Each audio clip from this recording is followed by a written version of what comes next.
Action.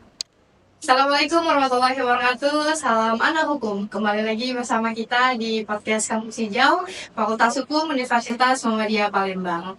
Kali ini bersama saya Nindiyani Azhari selaku podcaster, kedatangan tamu narasumber yang sangat ramah luar biasa. Mohon izin Ayunda Dr. Koni Pania Putri SHMH. Selamat datang Ibu. Terima kasih. Beliau adalah seorang aktivis perempuan yang memperjuangkan hak-hak wanita, perempuan, dan anak yang tidak mendapatkan keadilan. Oke, Ibu, sebelum kita mulai, boleh nih disapa nih penonton-penonton di rumah. Ya, selamat siang. Assalamualaikum. Apa ini namanya? Para penonton. Biasa saya pemirsa TV. Para penonton podcast Fakultas Hukum UMP. Selamat menonton ya. Ilmunya semoga bisa dimanfaatkan dengan baik. Iya. Oke, jadi dalam tema kita kali ini kita mengangkat tema tentang seberapa penting suara perempuan untuk didengar. Iya. Karena kita tahu Ibu seorang aktivis yang sangat ramah peduli akan suara perempuan dan anak yang mendapatkan kekerasan di luar sana. Jadi untuk pertanyaan pembuka nih Ibu, bagaimana sih Bu kedudukan perempuan itu di mata hukum ataupun di mata kita sebagai sesama seorang perempuan gitu, seorang Ibu? Baik, Rindi, terima kasih ya, tema yang sangat baik sekali diangkat karena memang kita sebagai perempuan harus peduli perempuan gitu ya. Jadi yang perlu saya sampaikan di sini bahwasanya negara kita sudah sangat melindungi perempuan. Tidak hanya negara ya, secara internasional kedudukan perempuan itu telah dijamin hak-haknya. Jadi ada yang namanya JEDAW, itu adalah konferensi yang hukum yang mengatur tentang hak-hak dan perlindungan terhadap perempuan. Ada lagi deklarasi Universal HAM ya, itu juga yang mengangkat tentang hak-hak perempuan. Nah kalau di negara kita banyak sekali, dimulai dari ada Undang-Undang Nomor 7 tentang pengesahan Konvensi Penghapusan Segala Bentuk Kekerasan, ada Undang-Undang Nomor 12 tahun 2005 tentang pengesahan internasional hak-hak sipil, ada Undang-Undang Penghapusan Kekerasan dalam rumah tangga, ada Undang-Undang Nomor 16 tahun 2002 tentang tindak pidana kekerasan seksual. Jadi pada intinya kita sebagai kaum perempuan itu sudah dilindungi oleh negara ini dengan sangat baik. Jadi hak-hak perempuan itu sama dengan hak laki-laki, tidak ada bedanya. Kalau kita lihat di regulasi di hukum dasar kita di UUD 45 pasal 27 mengatakan bahwa semua warga negara berhak dan sama kedudukannya di dalam hukum dan pemerintahan, nggak ada beda berarti. Nah, jadi artinya kita di poin pertama semua perempuan itu harus bangga, harus bersyukur dan harus bisa menempatkan posisinya sebagai seorang perempuan bahwa tidak ada pembeda. Dan negara dan pemerintah dengan regulasinya itu sudah mengatur dengan spesifik dan dengan segala bentuk aturan yang melindungi hak dan kewajiban perempuan itu sendiri. Nah, jadi yakin ya, dan bangga dan harus bersyukur menjadi seorang perempuan. Itu yang paling penting kita pikirkan dulu ya, menjadi pemikiran kita sebagai seorang perempuan. Sehingga untuk melangkah, untuk berbuat, kita tidak ragu, tidak takut, dan tidak ada rasa kalau kita ini dimarginalkan, didiskriminasi, dipinggirkan, stereotip, nggak ada. Itu semua sudah dijamin pemerintah bahwa kedudukan perempuan itu sama dengan laki-laki. Itu loh. Oke. Jadi kedudukan perempuan itu tidak ada bedanya dengan laki-laki dalam kedudukan dimanapun ya Bu ya. Betul, di semua aspek. Iya, semuanya.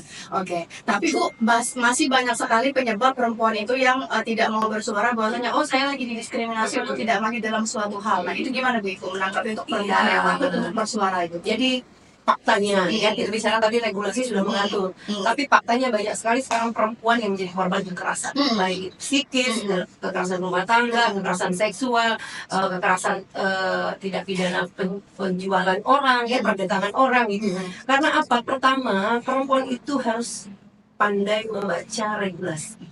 Karena tidak semua perempuan paham loh bahwa kita ini ada dilindungi oleh negara. Nah, jadi kita dilindungi oleh negara dan ketika kita dilindungi oleh negara, kita menjadi perempuan yang berdaya. Nah, artinya perempuan yang berdaya itu kita bisa menjaga diri kita dan kita bisa menghindari segala bentuk kekerasan, dan apabila terjadi kekerasan kita harus berani ngomong, harus berani speak up, karena semua apapun bentuk tindak kekerasan di dalam regulasi itu ada ancaman pidananya. Nah, jangan kita menjadi perempuan yang lemah ketika kita dilecehkan, kita terima, ketika kita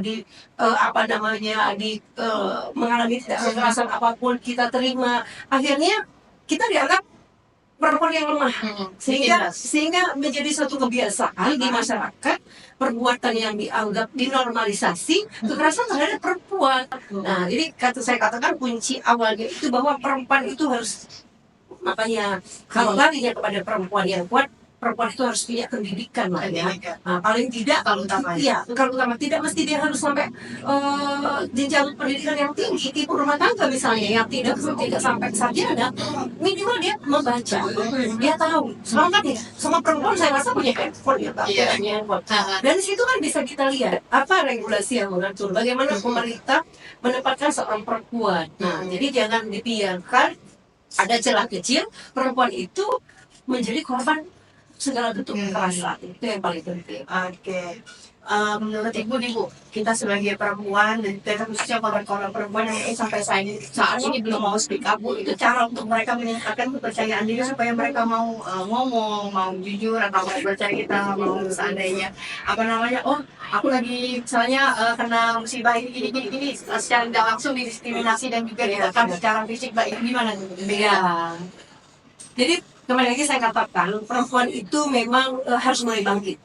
Ya, jadi saya mengajak semua perempuan dimanapun juga bahwa kita negara sudah mensejajarkan pendudukan kita ya dalam semua undang-undang. Sekali kita sudah dilindungi secara hukum terhadap hak-hak kita, kewajiban kita. Jadi kita memang harus punya mental, harus menjadi motor bahwa kita tidak boleh menjadi korban atau membiarkan kekerasan itu terjadi pada diri kita.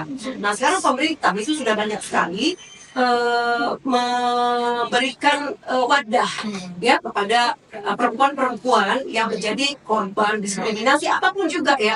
Jadi kekerasan itu tidak serta-merta kekerasan fisik. Ada yang namanya kekerasan psikis. Kalau kita dimarginalkan di dalam suatu kantor pekerjaan misalnya, kita diskriminasi, itu sudah termasuk kekerasan. Jadi para perempuan jangan berpikir bahwa bentuk kekerasan itu ketika kita mendapatkan kekerasan fisik. Ya, ada macam-macamnya. Jadi kekerasan psikis pun itu sudah termasuk kekerasan. Nah, sekarang wadahnya misalnya sudah ada Komnas HAM Perempuan, ada Komnas HAM, ada WCC, Women Crisis Center, ada lagi Dinas Pemberdayaan Perempuan. Itu kita boleh mengadu. Siapapun yang mengalami kekerasan itu ada SAPA 126 itu ke Dinas Pemberdayaan Perempuan, ada UPTD di setiap kabupaten kota. Di Dinas Pemberdayaan itu ada UPTD ya yang tempat semua perempuan untuk mengadu lah ya atau curhat lah segala macamnya. Jadi kuncinya jangan sampai perempuan itu sudah mendapatkan kekerasan yang berakibat terhadap kesehatan atau bahkan ancaman dengan kehidupannya, baru dia bersuara. Sudah terlambat kalau menurut saya. Jadi kita kan bisa merasakan nih, kalau kita mengalami kekerasan, baik kekerasan seksual secara verbal, non verbal, kita kan sudah bisa merasakan. Nah, dari sana kita sudah harus bersuara. Nah, kita pun andai pun kita tidak berani untuk bersuara sendiri, ada baiknya perempuan itu mencari teman untuk bicara, mencari teman yang bisa membantu dia untuk mengadukan atau melaporkan kekerasan yang dia alami. Oke, jadi sedikit yang disimpulkan dari informasi yang kita dapat, ilmu baru yang kita dapat dari Ibu, bahwasanya perempuan itu apapun yang terjadi harus speak up ya, Bu. Jangan sampai lama sekarang terlalu banyak wadah yang mewadahi perempuan dan anak. Oke. Kadang Bu, kita sering dengar di televisi dan lain sebagainya bahwasanya mungkin seperti yang Ibu bilang tadi kan ada kekerasan fisik sama non fisik, sampai akhirnya salah satu yang non fisik tadi mungkin si korban memendam sampai akhirnya bunuh diri dan mengakibatkan si korban meninggal dunia. Nah, itu salah satu hal yang mungkin harus kita cegah dari sekarang, yaitu berawal dari speak up ya Bu ya. Oke, kita balik lagi ke kesetaraan Bu. Jadi kan mungkin salah satu penyebab faktor dari perempuan tersebut itu tidak merasa dirinya setara. Nah, maka dari itu kadang timbullah semacam pikiran-pikiran yang membuat beliau itu overthinking dan depresi diskriminasi dan lain sebagainya. Itu faktor kesetaraan yang harus membuat diri perempuan itu percaya diri, harus merasa kita setara dengan perempuan. Dan itu gimana tuh untuk menumbuhkan mentalnya itu gimana? Iya, jadi perempuan itu pertama saya mengajak semua perempuan dimanapun, tidak mesti wanita karir. Kalau kita bicara perempuan wanita karir, berbanding 50% sampai 50% dengan perempuan yang hanya di rumah, yang memang perempuan itu menjadi ibu rumah tangga. Tetapi saya di sini mengajak sama perempuan pertama untuk menambah ilmu pengetahuan. Nah, menambah ilmu pengetahuan mesti harus mengenyam pendidikan di kampus misalnya ya. Ya, jadi dia bisa menonton televisi, menggunakan media-media yang dia punya seperti handphone. Jadi pertama yang harus dimiliki kaum perempuan dimanapun berada ya, walaupun maaf seorang perempuan yang bertani pun dia pertama harus punya ilmu pengetahuan.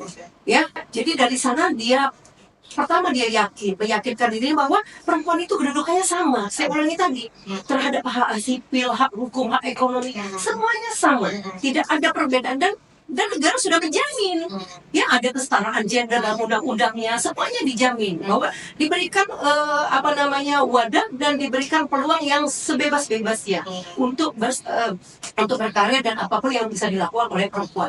Nah, yang kedua, membangun mental itu memang suatu hal yang tidak mudah ya, makanya perlu untuk kita ngobrol. Kalau misalnya ibu-ibu rumah tangga dia ikut kegiatan RT seperti itu ya, jadi sehingga dia punya teman untuk bicara. Yang kita hadapi selama ini banyak sekali para perempuan istri yang mengalami kekerasan dalam rumah tangga itu, yang lingkupnya dia memang hanya di rumah, jadi dia tidak punya pergaulan, dia tidak punya tempat buat ngobrol, sehingga tidak ada yang menguatkan, tidak ada yang memberikan dukungan seperti itu, sehingga dia dipendam. Dan tidak sedikit ketika sudah speak up itu atau bahkan orang lain yang speak up, dia sudah menjadi korban. Nah, misalnya sudah mengalami cacat permanen, bahkan meninggal dunia. Seperti kemarin kita Januari kemarin sudah sampai disekap oleh suami juga, itu sampai meninggal dunia karena memang sang istri ini tidak berdaya, tidak berani untuk ngomong, tidak ada dukungan dari pihak masyarakat, sehingga dia sudah menjadi korban. Jadi perlu sekali memang satu, ilmu pengetahuan. Kedua, dia perlu untuk punya wadah untuk sharing ya. Belum tentu suami itu bisa dijadikan kawan ngobrol. Jadi perempuan itu tempat ngobrolnya itu, tempat diskusinya itu ya sesama perempuan akan lebih baik lagi. Oke, jadi kita balik lagi ke perjuangan Ibu sebagai seorang aktivis perempuan, Ibu ya, yang memperjuangkan hak-hak wanita, anak dan lain sebagainya. Itu sebenarnya apa sih Bu yang membuat hati Ibu itu terpanggil untuk peduli sama mereka, untuk memperhatikan mereka tuh apa Bu? Hal-hal yang membuat Ibu terpanggil hatinya gitu. Iya. Dari data Komnas Perempuan itu semakin tahun itu kekerasan terhadap perempuan itu semakin meningkat. Ya. Jadi khusus di Provinsi Sulsel sendiri kita melihat banyak sekali kekerasan ya yang menimpa perempuan, baik itu kekerasan dalam rumah tangga, kekerasan tindak pidana seksual ya, terus lagi perdagangan orang dan lain-lain ya. Bahkan kemarin terakhir Sumsel itu masuk di kategori 6 besar terbanyak tempat prostitusi se-Indonesia, yang dalamnya kan tentu perempuan ya. Nah, jadi saya melihat bahwa perempuan ini sebenarnya makhluk yang sangat mulia ya. Bahkan agama pun memposisikan perempuan ini bukan main-main ya. Pernah suatu hari Rasul ditanya kepada siapa kita harus berbakti, ibu baru ayah, seperti itu ya. Bahwa surga di telapak kaki ibu. Jadi sebenarnya perempuan ini diciptakan oleh Allah itu sebagai makhluk yang sangat mulia ya. Nah, belum lagi di negara kita, tadi sudah saya katakan secara internasional, nasional, bahwa perlindungan terhadap perempuan itu sudah sangat besar ya. Nah, tetapi faktanya kekerasan terhadap perempuan itu sampai hari ini banyak sekali terjadi. Banyak sekali perempuan yang menjadi korban perdagangan, korban kekerasan dalam rumah tangga, korban kekerasan seksual yang sampai menimbulkan korban jiwa. Nah, setelah saya masuk ke dalam kasus-kasus yang dialami ini ada perempuan yang memang tidak bisa menyuarakan gitu loh. Jadi kita harus ada perempuan yang secara lantang menyuarakan segala bentuk kekerasan terhadap perempuan itu tidak bisa ditolerir. Segala bentuk kekerasan terhadap perempuan tidak boleh dilakukan gitu loh. Jadi dengan demikian ketika saya bersuara, maka perempuan itu akan termotivasi apabila dia mengalami kekerasan, segala bentuk kekerasan, diskriminasi. Harapan saya dia mau bersuara. Itu jadi menjadi momentum bagi para perempuan untuk melindungi dirinya. Mm. Begitu kan? Iya. Bagaimana dia mau membesarkan anaknya kalau sikapnya rumah tangga dengan baik, mendidik anaknya dengan baik, ketika secara psikis dia sudah mengalami kekerasan. Ditambah lagi misalnya kekerasan fisik seperti itu. Sedangkan seorang perempuan itu nyatanya adalah sebagai madrasatul ula, sebagai guru yang pertama. Nah, jadi kenapa saya tertarik sekali menjadi pemerhati dan untuk memperjuangkan hak-hak perempuan? Karena perempuan itu layaknya memang harus bersuara, harus berani. Dan hak-haknya itu sudah dilindungi oleh regulasi yang ada di negara kita. Kalau KDRT ada, saya katakan tadi Undang-Undang Nomor 23 Tahun 2004 tentang penghapusan segala bentuk kekerasan dalam rumah tangga, Undang-Undang TPKS. Jadi secara spesifik dan secara detail negara ini sudah menjamin dan mendudukkan bahwa perempuan itu tidak boleh menjadi korban kekerasan. Oke, jadi itu salah satu bentuk kepedulian Ibu karena Kepedulian. hak perempuan dan juga anak ya Bu ya. Terkadang juga Bu, ini kita balik ke masalah anak Bu, tentunya anak-anak yang menjadi korban pelecehan seksual tapi oleh orang yang dewasa Bu. Apalagi kan kita tahu seperti yang sudah-sudah itu yang anak masih di bawah usia gitu kan. Nah itu gimana Bu menumbuhkan mental kepada seorang anak tapi khususnya perempuan anak tersebut Bu yang menjadi korban kekerasan juga Bu. Dan perempuan dan anak ini kan hal yang tidak bisa dipisahkan. Kalau tadi perempuan dilindungi, anak juga sangat dilindungi. Iya, kalau kita melihat Undang-Undang Perlindungan Anak ya nomor 35 tahun 2014, hak-hak anak, bagaimana anak itu diperlakukan, bagaimana anak itu tumbuh dengan baik itu semuanya sudah dilindungi oleh negara. Maka perempuan dan anak itu hal yang tidak bisa terpisahkan.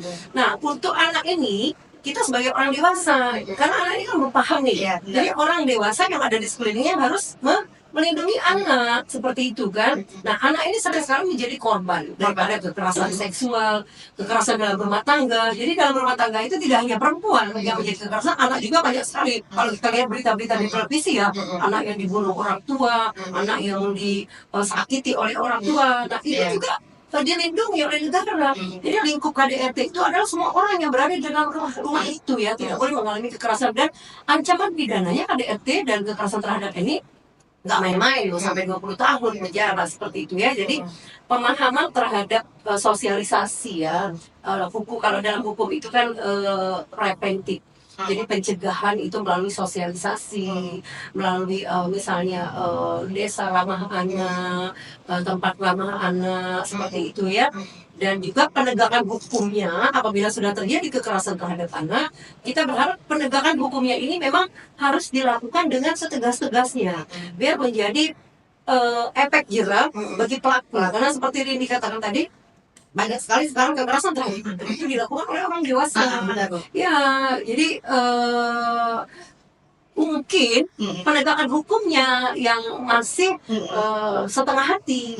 Nah, apabila penegakan hukum itu dilakukan dengan dengan setegas-tegasnya sesuai dengan regulasi yang ada, saya pikir akan menjadi suatu efek jerah ya. Nah, anak itu menjadi tugas kita bersama juga sama seperti perempuan untuk melindungi hak-hak dari semua yang terkait dengan anak. Oke. Ini untuk terakhir ya Bu ya, kita perihal anak tadi. Kadang anak itu selain dari pelakunya yang orang dewasa, kadang itu penyebab utamanya adalah faktor keluarganya sendiri Bu. Yang mungkin kita tahu untuk orang-orang luar sana yang mengalami broken home dan sebagainya, kadang menjadikan mental anak itu menjadi buruk kan Bu ya. Menjadikan mental anak itu untuk mencari perhatian di luar gitu. Sampai akhirnya dia yang menjadi pelaku nih Bu, kebalikan. Kalau tadi kan kita bahas bahwasanya si anak yang menjadi korban. Nah ini si anak yang menjadi pelaku Bu. Itu kita sebagai ibu juga pemerhati anak dan perempuan itu gimana untuk menanamkan sikap mental dia untuk menjadi lebih baik lagi atau pencegahan supaya si anak tidak berbuat seperti itu. Iya. Jadi anak ini sesuai dengan regulasi bahwa tugas untuk memperhatikan dan melindungi anak ini bukan hanya tugas negara. Yang paling penting itu adalah yang nomor satu itu adalah tugas keluarga. Jadi keluarga itu menjadi peran penting bagaimana mendidik seorang anak, mengarahkan seorang anak untuk menjadi anak yang baik. Ya sebenarnya anak itu terakhir semuanya baik. Lingkungan lah yang membuat dia menjadi anak akal dan kutip ya. Nah, terus lingkungan sekolah. Lingkungan sekolah ini berperan sangat penting dalam tumbuh kembangnya anak, dalam menciptakan perilaku anak yang sehat. Terus ketiga, masyarakat, peran masyarakat seperti itu ya. Nah, keempat baru pemerintah juga harus hadir. Misalnya dari melalui Dinas Pemberdayaan Perempuan, KPAD, kan ada wadahnya ya, Komisi Perlindungan Anak Daerah. Terus ada lagi organisasi-organisasi lain. Kalau sekarang kan kita lihat banyak ya, organisasi pemerhatian perempuan, organisasi perlindungan anak. Dan sini memang seluruhnya harus bergandeng tangan ya untuk mencapai satu tujuan. Jadi nggak bisa terlepas. Kita nggak bisa melempar bola. Oh, ini tanggung jawab pemerintah, ini tanggung jawab orang tua, ini tanggung jawab sekolah. Jadi untuk perkembangan seorang anak, tumbuh kembang seorang anak, perilaku seorang itu dari skup yang kecil adalah keluarga sampai ke lingkungan sekolah, masyarakat, dan juga pemerintah harus hadir. Jadi satu kesatuan yang tidak bisa terpisahkan ya. Dan sekarang kalau kita lihat kembali ke penegakan hukum ya, bagaimana sekarang memang menjadi fenomena sekarang ya, banyak yang sudah mulai kontra terhadap usia anak. Ya, usia anak ini kan di Undang-Undang Anak itu 18. Nah, faktanya anak yang 17 tahun pun sudah bisa melakukan kekerasan tindak pidana yang nggak main-main gitu, sampai pembunuhan, pemerkosaan yang mengakibatkan kematian dan seperti itu. Jadi menjadi PR kita bersama sebenarnya apa yang harus diperbaiki sehingga anak-anak ini layaknya berperilaku sebagai anak ya. Kalau kita lihat di lapas anak itu penuh. Jadi ya terus lagi narkoba, pencurian. Nah, jadi memang menjadi PR dan tugas kita bersama bagaimana perilaku anak ini yang sebagai generasi penerus bangsa ini harus kesini harus semakin baik. Nah, kalau kita lihat sekarang sudah ada programnya Gubernur Jawa Barat ya, Kang Deddy Mulyana, yang anak-anak tanda kutip anak-anak nakal itu diberikan pendidikan layaknya seperti wajib militer. Nah, saya sangat setuju itu.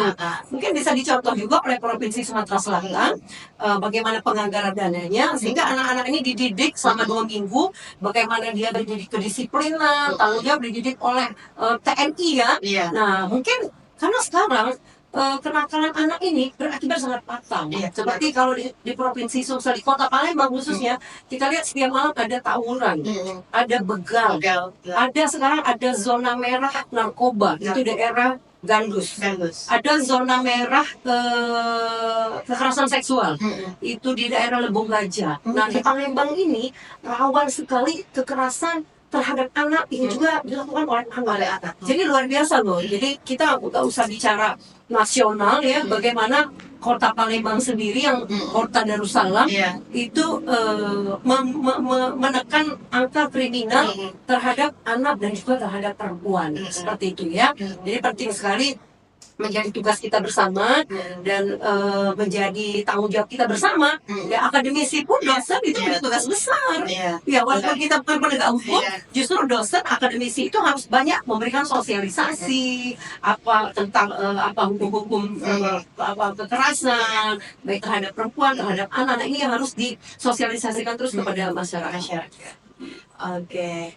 Untuk kalimat penutup nih Bu, pesan dan pesan Ibu terhadap perempuan-perempuan yang ada di Sumatera Selatan khususnya untuk mencegah yang namanya kekerasan seksual, kekerasan dalam rumah tangga dan juga termasuk pesan dan pesan terhadap anak-anak bangsa calon penerus yang seperti kata Ibu tadi supaya menjadi anak-anak yang baik Bu.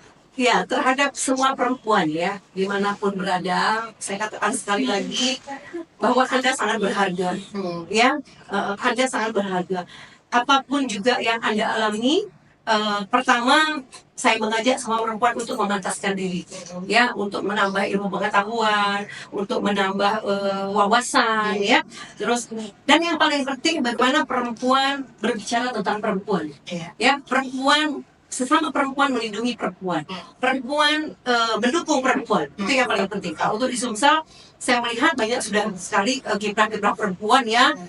Di Hari Kartini kemarin kita lihat banyak sekali pejabat-pejabat perempuan seperti itu ya. Dan semakin kesini semakin kita harus berani untuk speak up, itu yang paling penting ya.